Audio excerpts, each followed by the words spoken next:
அனைவருக்கும் இனிய வணக்கங்கள். இன்னைக்கு நாம் இந்த சீரீஸில் பார்க்க போறது, ஒரு வீட்டில் கார் பார்க்கிங் எங்கு அமைத்தால் சிறப்பாக இருக்கும், கார் எங்க நிறுத்த வேண்டும் அப்படிங்கிற பார்க்கக்கூடிய வீடியோ இது. பொதுவாகவே நம்ம வீட்டில் கார் பார்க்கிங் அமைக்கும் பொழுது வடமேற்கில் அமைக்கலாம் அல்லது தென்கிழக்கில் அமைக்கலாம். அவ்வாறு கார் பார்க்கிங் அமைத்தால் மட்டும்தான் மிக சிறப்பாக இருக்கும். எக்காரணத்தை கொண்டு தென்மேற்கில் கார் பார்க்கிங் அமைக்கக்கூடாது. அங்கு அவ்வாறு அமைத்தால் அந்த வீட்டில் கஷ்டங்கள் அதிகமாக வரும். அந்த வீட்டில் பணம் தங்கவே தங்காது. குடும்பத்தில் எப்ப பார்த்தாலும் சண்டை சச்சரவாக இருக்கும். அதே மாதிரி ஈசானிய மூலையில் வடகிழக்கு பகுதியிலும் கார் பார்க்கிங் அமைக்கக்கூடாது. அவ்வாறு அமைத்தால் அந்த வீட்டில் வளரக்கூடிய குழந்தைகளுக்கு பாதிப்பு கொடுக்கும். குழந்தைகளுக்கு கல்வியில் தடைகளை ஏற்படுத்தும். ஒரு நபர் வீட்டுக்கு வாஸ்து பார்க்க போயிருந்தேன். அந்த வீட்டில் கிழக்கு வாசப்படி அவருடைய ஈசானி பகுதியில் இடம் இருக்குது என்று அவர் புதிதாக ஒரு கார் வாங்கி அந்த இடத்தில் செட்டு போட்டார்.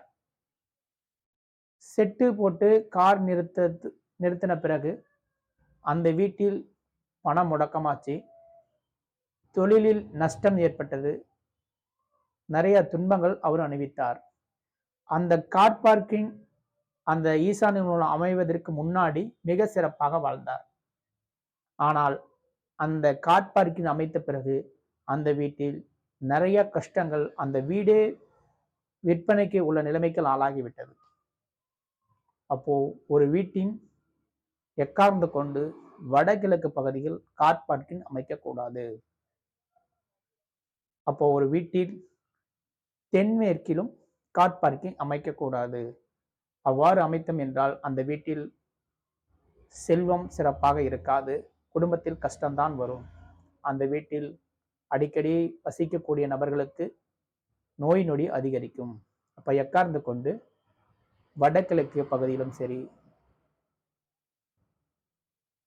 தென்மேற்கிலும் சரி எக்காரணத்தை கொண்டு கார் பார்க்கிங் அமைக்கக்கூடாது. அவ்வாறு அமைக்கும் சூழ்நிலை உருவாகி என்றால் தென் கிழக்கு பகுதியில் கார் பார்க்கிங் அமைத்துக் கொள்ள வேண்டும். வடமேற்கில் கார் பார்க்கிங் அமைத்துக் கொள்ள வேண்டும். அப்பதான் அந்த குடும்பத்தில் சுவிச்சமும் ஆனந்தமும் உண்டாகும். சரிங்களா? நன்றி. நம்ம கிட்ட வாஸ்து பார்க்கணும் மற்றும் ஜாதகம் பார்க்கணும் என்றால் டிஸ்கரி பாக்ஸில் என்னுடைய செல் நம்பர் இருக்கு. நீங்கள் அப்பாயின்மெண்ட் எடுத்து பார்த்துக்கொள்ளலாம்.